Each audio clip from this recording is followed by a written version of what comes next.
అందరికీ హాయ్ అండి. ఇవాళ నేను హెల్తీగా వీట్ ఫ్లోర్తో పిజ్జా ఎలా చేసుకోవాలో చూపించబోతున్నానండి. అది కూడా ఈస్ట్ ఇంకా ఓవెన్ లేకుండా ఎలా చేసుకోవాలో చూపించబోతున్నాను. పిజ్జాని ఫస్ట్ టైం చేసేవాళ్ళు ఈ వీడియోని చివరి దాకా జాగ్రత్తగా చూస్తూ చేశారంటే చాలా బాగా వస్తుందండి.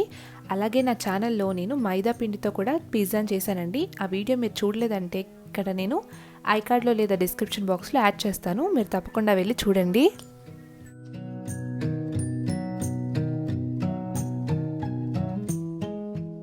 ముందుగా ఒక బౌల్ తీసుకొని అందులో ఒక 2 గ్లాసెస్ గోధుమ పిండి వేసుకుంటున్నానండి.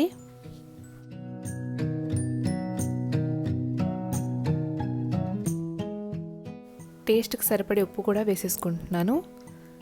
1 టీ స్పూన్ వరకు షుగర్ వేసుకుంటున్నాను. అండ్ ఒక 1/2 టీ స్పూన్ బేకింగ్ సోడా వేసుకుంటున్నానండి. అండ్ ఒక 1/2 టీ స్పూన్ కన్నా కొద్దిగా ఎక్కువ బేకింగ్ పౌడర్ వేసుకుంటున్నాను. దీన్ని బాగా మిక్స్ చేసేసుకోండి. బేకింగ్ పౌడర్ లేదంటే దాని బదులు ఈనో కూడా వేసుకోవచ్చండి. దీంట్లో ఇప్పుడు నేను 1 కప్ వరకు పెరుగు వేసుకుంటున్నానండి. దీన్ని బాగా మిక్స్ చేసేసుకోండి. ఇందులో కొద్దిగా వాటర్ యాడ్ చేసుకొని పిండిని నేను కొద్దిగా స్మూత్గా తడుపుకుంటున్నానండి.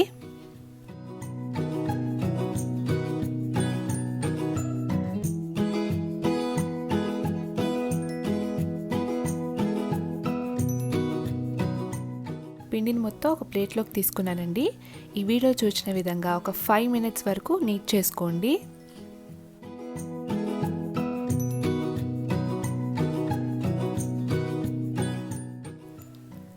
ఒక 2 టీ స్పూన్ ఆయిల్ వేసుకొని దీన్ని బాగా మిక్స్ చేసుకోండి. దీన్ని మరో 5 నిమిషాల వరకు నీట్ చేసుకోండి. ఇలా నీట్ చేసుకోవడం వల్ల మన పిజ్జా బేస్ అనేది ఫ్లఫీగా వస్తుందన్నమాట. ఇలా పిండి స్మూత్గా వచ్చేంత వరకు కలుపుకోండి.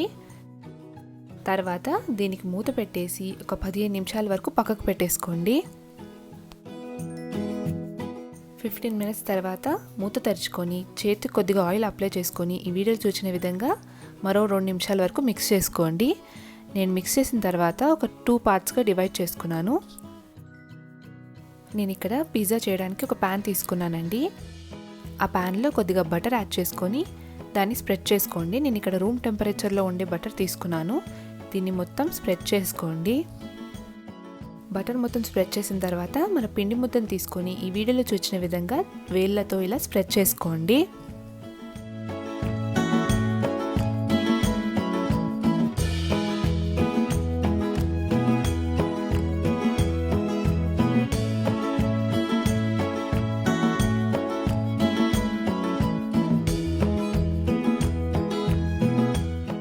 ఇలా ఈవెన్గా స్ప్రెడ్ చేసుకున్న తర్వాత ఈ వీడియోలో చూపించిన విధంగా ఒక ఫోర్క్ యూస్ చేస్తూ దీనికి హోల్స్ చేయండి. ఇలా ఎందుకు చేస్తామంటే మన పిజ్జా బేస్ అనేది పొంగకుండా ఉండడానికి అనమాట. దీన్ని చేయడం మాత్రం మర్చిపోకూడదు, మీరు తప్పకుండా చేయాలన్నమాట. ఇది నేను ఇక్కడ పిజ్జా సాస్ని స్ప్రెడ్ చేసుకుంటున్నానండి. కొద్దిగా చివర్లో 1 ఇంచ్ స్పేస్ని వదిలేస్తూ మొత్తం స్ప్రెడ్ చేసుకోండి.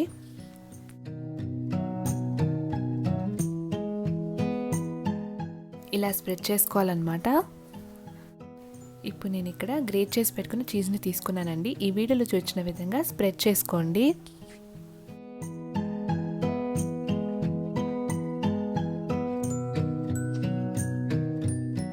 చీజ్ని స్ప్రెడ్ చేసిన తర్వాత ఇక్కడ నేను స్లైసెస్లా కట్ చేసి పెట్టిన టమాటో ముక్కల్ని పెట్టుకుంటున్నానండి. అలాగే స్లైసెస్లా కట్ చేసి పెట్టుకున్న ఆనియన్ పీసెస్ని కూడా వేసుకుంటున్నాను.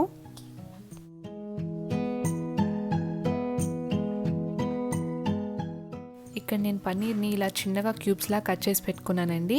దీన్ని కొద్దిగా ఉప్పు కారం వేసుకొని కొద్దిగా ఫ్రై చేసుకొని తీసుకున్నాను. అలాగే ఫ్రై చేసి పెట్టుకున్న పన్నీర్ ముక్కల్ని కూడా పెట్టేసుకుంటున్నాను.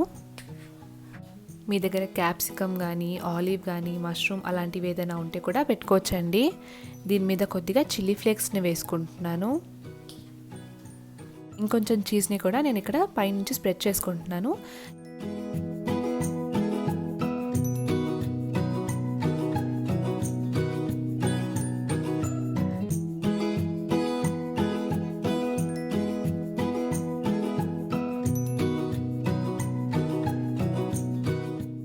ఇక్కడ ఇక్కడ నేను కొద్దిగా చిల్లీ ఫ్లేక్స్ని వేసుకుంటున్నానండి. మీ దగ్గర ఓరిగానో ఉంటే దాన్ని కూడా వేసేసుకోండి. నేను ఇక్కడ ఓవెన్ లేకుండానే పిజ్జా చేస్తున్నాను కాబట్టి ఒక రొట్టె పెనం పెట్టుకొని దాని మీద కొద్దిగా సాల్ట్ వేసుకొని ఒక స్టాండ్ వేసుకున్నానండి. దీన్ని ఒక 5 minutes ప్రీహీట్ చేసి పెట్టుకున్నాను. దీని మీద మనం చేసి పెట్టుకున్న పిజ్జా ప్యాన్ని పెట్టేసుకోండి.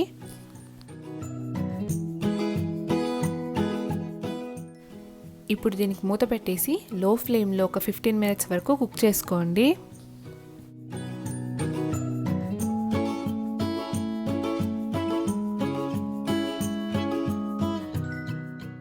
టెన్ మినిట్స్ తర్వాత ఇలా ఆవిరి పట్టి చీజ్ కొద్దిగా కరగడం స్టార్ట్ అవుతుందండి.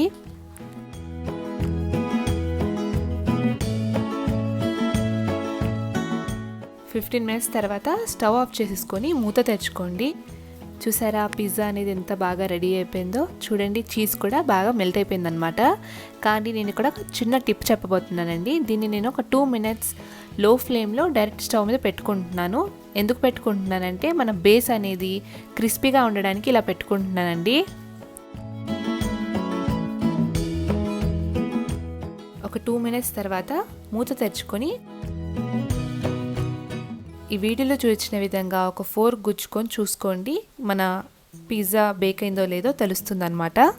ఏమీ అంటకుండా వచ్చిందంటే మన పిజ్జా రెడీ అండి. అంతే అండి, ఓవెన్ లేకుండానే ఎంతో easy and tasty paneer pizza నిమిషాల్లోనే చేసుకోవచ్చండి. చాలా చాలా బాగుంటుందండి. మైదా పిండి లేకుండానే వీట్ ఫ్లోర్తో ఇలా హెల్తీగా పిజ్జా చేసుకోవచ్చండి.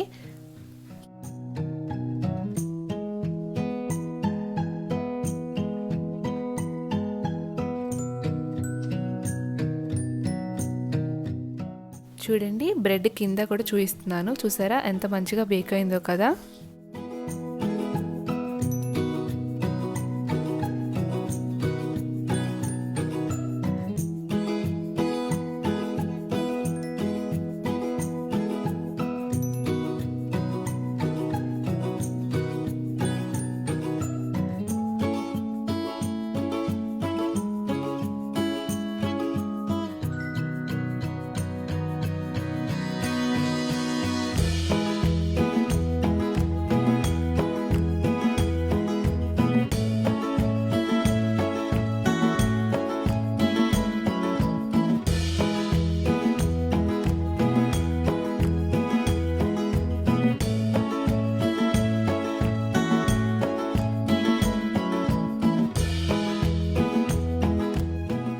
ఈ వీడియో కనుక మీకు నచ్చినట్టయితే లైక్ చేయండి, షేర్ చేయండి, అలాగే సబ్స్క్రైబ్ టు అవర్ ఛానల్ అమ్మ వంట రుచులు. సబ్స్క్రైబ్ చేసుకోగానే పక్కనే ఉండే బెల్ ఐకాన్ని క్లిక్ చేసుకోండి. మీ వీడియో పెట్టగానే మీకు నోటిఫికేషన్ వచ్చేస్తుంది. Thank you.